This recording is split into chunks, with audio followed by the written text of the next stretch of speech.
میرا بندہ جب مجھے اپنے دل میں یاد کرتا ہے میں بھی اسے اپنے دل میں یاد کرتا ہوں. جب میرا بندہ کسی محفل میں میرا ذکر کرتا ہے میں اس سے کہیں بہتر محفل میں اس کا ذکر کرتا ہوں. اللہ کی محفل تو ملائے اعلیٰ کی ہے، ملائکہ مقربین کی ہے. بہرحال اللہ کو تم اپنے دل میں مستحضر رکھو، اللہ تعالیٰ تمہیں بھی یاد رکھے. دوبارہ فرمایا احفظ اللہ تجدہ امامک تجاہک، اللہ کو یاد رکھو تو اپنے سامنے موجود پاؤ گے. جب چاہو دعا کرو تو احفظ اللہ تجدہ امامک یا تجاہک، اپنے سامنے موجود پاؤ گے. اذا سألت فاسأل اللہ. اب آ گیا وہ مرکزی وقت. دیکھو جب مانگو اللہ سے مانگو، غیر اللہ کے سامنے ہاتھ دراز کرو ہی مت. ایک حدیث میں آتا یعنی حرام نہیں ہے، دنیاوی قواعد اصول قوانین کے تحت کسی سے مدد چاہنا، کوئی سوال کرنا حرام نہیں ہے. آپ سوال کریں، مدد لیں، اسی پر دنیا قائم ہے، ایک دوسرے کے ساتھ تعاون کے ساتھ. لیکن اونچا مقام کیا ہے؟ کسی سے سوال مت کرو سوائے اللہ. یہاں تک کہ جوتے مانگنے کا تسمہ تمہیں درکار ہے تو بھی کسی سے مت مانگو، اللہ سے مانگو. کیا پتہ اللہ کس کے دل میں ڈال دے اور وہ آ کے تمہیں تسمہ پیش کر دے. ہوتا ہے ایسا، مسافات ہوتا ہے. جو اللہ کے ساتھ لو لگا کر رکھنے والے ہیں ان کے تو ایسے واقعات ہوتے ہیں کہ دل میں ایک بات آئی اور اس کے بعد کوئی بات جو ہے وہ کوئی شخص آ گیا اور اس نے وہ بات پوری کر دی. کیونکہ لوگوں کے دل جو ہے وہ تو اللہ کے دو انگلیوں کے مابین جو چاہتا پھر دیتا ہے. کیا پتہ اللہ کسی فرشتے کو انسانی شکل میں بھیج دے. آتا ہے فرشتہ، آتا ہے انسانی شکل میں، آپ کی تکلیف کو رفع کر دے، آپ کی ضرورت کو پورا کر دے. اسی سے بڑھ کسی اور سے بڑھ. یہ ہے توحید کا لب لباب. یوں سمجھیے اسلام کی جڑ کیا ہے؟ ایمان. اسلام کا جو خارجی نظام عمل ہے، انفرادی اعمال ہو اجتماعی ہو، ان سب کی روح رواں کیا ہے؟ ایمان. ٹھیک، ایک بات ہو گئی. ایمان کا خلاصہ لب لباب کیا ہے؟ ایمان باللہ. جیسے ایمان بالآخرہ بھی ہے، ایمان بالملائکہ ہے، ایمان بالانبیاء ہے، ایمان بالرسل ہے، ایمان بالکتب ہے، ایمان بالقدر ہے. لیکن اصل ایمان، اسی لیے ایمان مجمل میں آپ کو معلوم ہے کسی اور چیز کا ذکر نہیں. آمنت باللہ کما ہوا باسمائہ وصفاتہ وقبلت جمیع احکامہ اقرار باللسان وتصدیق بالقلب. یہ ایمان مجمل ہے. اجمالی طور پر ایمان اس کا نام ہے. ہاں مفصل تفصیلی طور پر آمنت باللہ وملائکتہ وکتبہ ورسلہ والیوم الآخر والقدر خیرہ وشرہ من اللہ تعالی. تو اسلام کی جڑ ایمان، اور اسلام کا سارا جو نظام عمل ہے، چاہے انفرادی اعمال ہو چاہے اجتماعی، ان سب کی روح رواں ایمان. اور ایمان کا خلاصہ ایمان باللہ. اور ایمان باللہ کا اصل حاصل وہ ہے جو اس حدیث میں آ رہا. اس کے دو تقاضے، عبادت صرف اسی کی، استعانت صرف اسی سے. اس لیے میں نے سورہ فاتحہ کا تذکرہ شروع میں کیا. یہ عبادت کا جوہر ہے، عبادت کا جو ہے یہ ایمان کا حاصل. عبادت صرف اس کی ہے اور استعانت صرف اس سے. استعانت ہی میں سوال بھی آ گیا. یہ بھی مدد ہے. آپ کسی سے کچھ مدد مالی چاہ رہے ہیں یا کوئی اور مدد چاہتے ہیں، کسی کام میں مدد چاہتے ہیں، جیسے میں نے کہا تھا کہ سفارش کرانا چاہتے ہیں، یہ بھی مدد ہے. وَإِذَا اسْتَعَنْتَ فَاسْتَعِنْ بِاللَّهِ. اور جب مدد مانگو صرف اللہ سے مانگو. اور وہ سارے الفاظ یاد کر لیے. استدعاء، استعانت، استغاثہ. یہ جو غوث اعظم سے استغاثہ کیا جاتا ہے تو شرک ہے. استغاثہ اللہ سے، دعائی اللہ کی. اس اعتبار سے استمداد، استعانت، استدعاء، استغاثہ، یہ سب اللہ سے، صرف اللہ سے. عبادت صرف اللہ، ایاک نعبد، اور استعانت صرف اللہ سے. مانگو صرف اللہ سے، جب مدد طلب کرو صرف اللہ سے، اور جان لو اگر تمام لوگ جمع ہو کر تمہیں کوئی فائدہ پہنچا نہیں پہنچا سکتے، الا بشیء قد کتب اللہ لک، وَإِذِ اجْتَمَعُوا عَلَىٰ أَن يَضُرُّوكَ بِشَيْءٍ لَمْ يَضُرُّوكَ إِلَّا بِشَيْءٍ قَدْ كَتَبَ اللَّهُ عَلَيْكَ، اگر سب مل کر چاہیں تمہیں کوئی نقصان پہنچا دے نہیں پہنچا سکتے مگر وہی کچھ جو اللہ نے تمہارے لیے لکھ دیا۔ اب بتائیے خوف کی جڑ کر جائے گی کہ نہیں؟ یہ جو ایمان جو ہے یہ خوف اور حزن دونوں سے نجات دلانے والی بات ہے۔ جو حقیقی مومن ہے وہ اللہ کا ولی ہے، حقیقی مومن وہ اللہ کا ولی ہے، اور الا ان اولیاء اللہ لا خوف علیہم ولا هم يحزنون۔ یہ اولیاء اللہ کو علیحدہ مخلوق نہیں ہے، وہ ان کے سر پہ سینگ نہیں ہوتے، انسان ہی ہوتے ہیں، لیکن حقیقی معنی میں مومن ان اعتبارات سے جو آج ہم پڑھ رہے ہیں ایمان اس درجے کا پہنچ گیا تو اللہ کا ولی ہے۔ اور لوگ بڑی خوف کس بات کا، کس سے خوف کروں، اس کے ہاتھ میں کچھ ہے ہی نہیں، اور اگر کچھ اللہ نے میرے لیے لکھ دیا وہ آ کر رہے گا، چاہے میں لاکھ گڑ گڑاؤں اور اس کے سامنے کہ مجھے چھوڑ دے، اگر اللہ نے لکھا ہوا ہے وہ تو آئے گا، تو کاہے کو اس کے سامنے گڑ گڑانا، کاہے کو جبرسائی کرنا اس کے سامنے، اور کسی کے ہاتھ میں کچھ ہے ہی نہیں، میرا خیر ہے ہی نہیں، کاہے کو خوشامد کروں اس کے۔ اور سنیے، رفعت الاقلام، دیکھو نوجوان، قلمیں اٹھا لی گئی ہیں، وجفت الصحف، اور جو رجسٹر ہیں صحیفے ان کی سیاہی خشک ہو چکی ہے، یہ ہے وہ اللہ کا علم، اس میں ہر شے لکھ دی گئی، اس کی قلم اٹھا لیے گئے۔ جیسے آپ کو معلوم ہے امتحان ہوتا تھا، 3 گھنٹے ختم ہو گئے، اسٹاپ رائٹنگ، بس اب قلم رک جانا چاہیے۔ وہ قلم تو تقدیر کا کاتب جو ہے وہ قلم اس کا اب اٹھا لیا گیا، اور جو صحیفے جن پر کے لکھا گیا وہ خشک بھی ہو گئے۔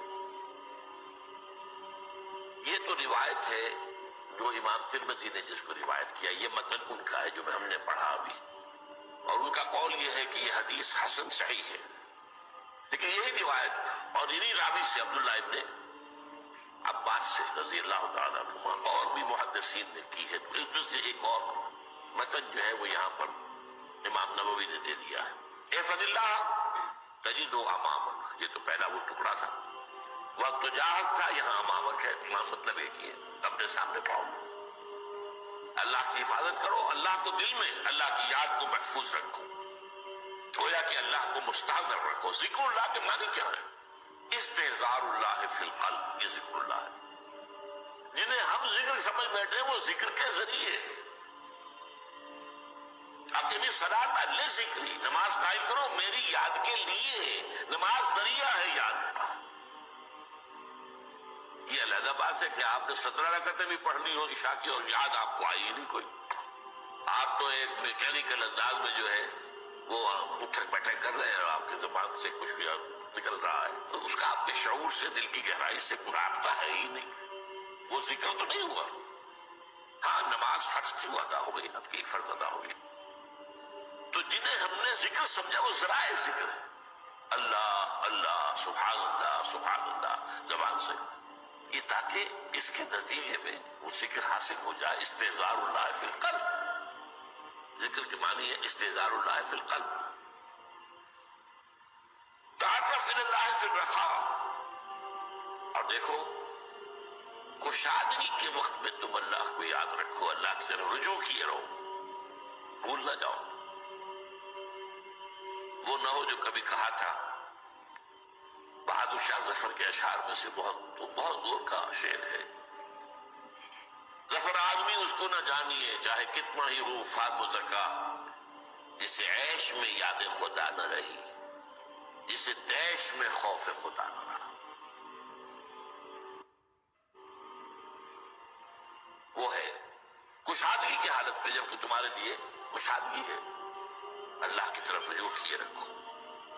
یعرف کا فی الشدہ، تو اللہ اپنی توجہ تم پر رکھے گا شدت کے وقت میں، جب تمہیں کوئی تکلیف ہے اس تکلیف کو تم پر آسان کر دے گا۔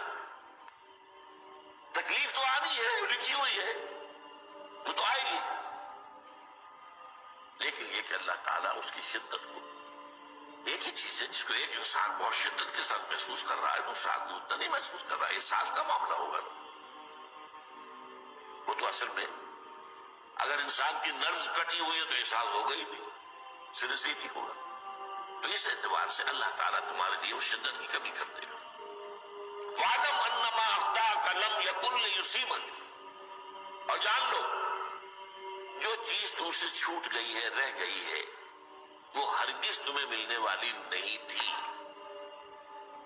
اب آپ نے کسی ملازمت کے لیے درخواست دی ہے، درخواستیں مانگی گئی ہیں، اپنی سی محنت کر لی، نہیں ملی ملازمت. اب آپ بیٹھے ہوئے افسوس میں، رنج میں، غم میں، فلاں نے یہ کر دیا، فلاں نے یہ کر دیا، وہ فلاں جو ہے بڑی تکڑی سفارش لے آیا تھا، فلاں نے رشوت دے دی. چھوڑو میاں اس کو، وہ تمہارے لیے نہیں تھی. کاہے کو اپنے ذہن کے اندر یہ کھچڑی پکا رہے ہو بیٹھے ہوئے؟ خواہ آپ شاید سوء ظن میں بھی مبتلا ہو رہے ہو، کسی نے نہ رشوت دی اور آپ سمجھتے ہو کہ رشوت دی ہے اس نے. یہ ساری چیزیں جو ساری سیئات، ان کی جڑ کٹ جائے گی.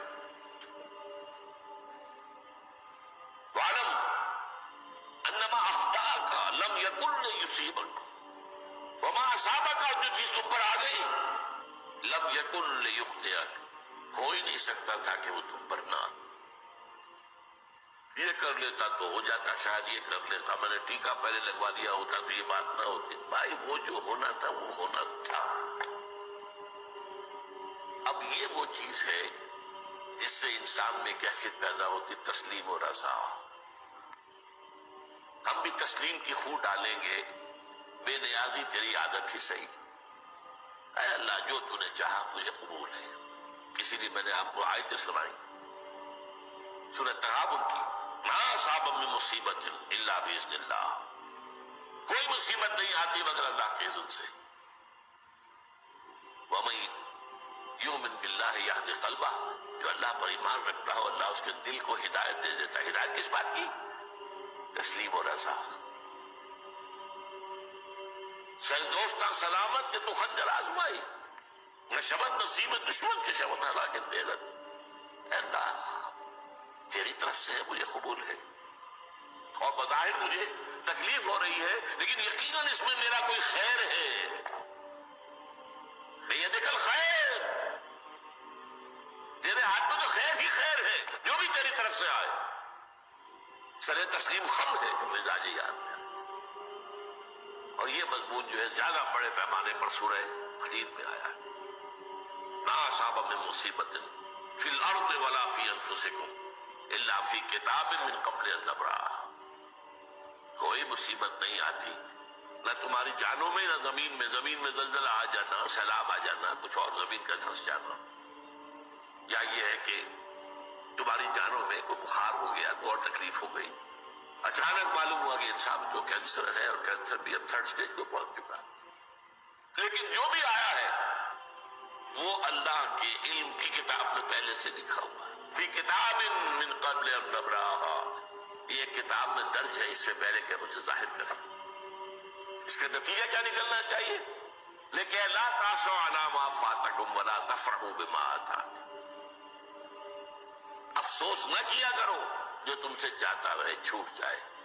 کوئی عزیز فوت ہو گیا، کوئی موقع ہاتھ سے نکل گیا، ارے بھائی میں چوک گیا، بڑا موقع تھا، اب اس پر افسوس کر رہے نہیں. جو چیز لیکن لا تاسوا علی ما فاتک ولا تفرحوا بما آتاک، جو اللہ تمہیں دے دے اس پر اتراؤ مت.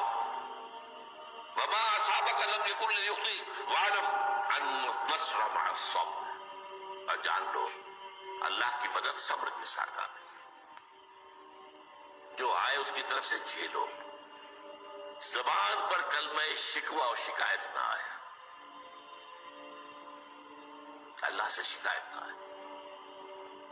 تسلیم و رضا، جو تیری رضا ہے. تیری صحت ہمیں منظور ہے لیکن اس کو. مولانا محمد علی جوہر ایک مرتبہ جیل میں گئے، ایک بیٹی بیمار ہوئی، فوت ہو گئی. اس کے بعد دوسری مرتبہ پھر جیل میں گئے، دوسری بیٹی کو وہی بیماری ہوئی. جیل میں اطلاع ملی کہ بیٹی کو یہ بیماری ہو گئی ہے، تو خط لکھا ہے اشعار کی شکل میں.